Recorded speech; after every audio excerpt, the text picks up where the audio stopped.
اور اب آپ کو بتائیں کہ برمنگھم میں IAF پاکستان کی جانب سے آئے قوال گروپ کے دورہ برطانیہ کے اختتام پر قوال گروپ کے اراکین کے اعزاز میں ایک عشائیے کا اہتمام کیا گیا، جس میں قوال گروپ سمیت مقامی کمیونٹی رہنماؤں اور صحافیوں نے بھی شرکت کی۔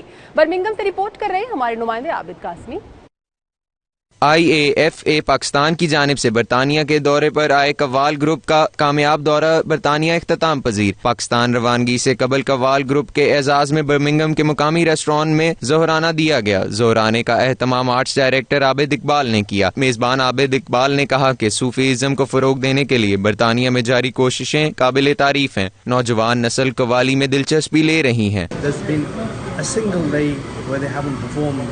Certain days we had double bookings, we performed at Horse Parks, at weddings, but this is what youngsters need. You know, the sort of messages within Qawwali Sufi music is more relevant today. Community رہنماؤں کا کہنا تھا کہ قوال group کی وجہ سے پاکستان کے صوفی culture کو بیرون ممالک متعارف کروانے کے لیے کافی مدد ملی۔ یہ بہت اچھا کام کر رہے ہیں اور ہم لوگ ورلڈ ٹور پہ جا رہے ہیں انشاءاللہ جلدی، اور دوستوں سے یہی گزارش ہے کہ صوفی میوزک کو جتنا سنا جائے اور اتنا ہی سمجھا جائے۔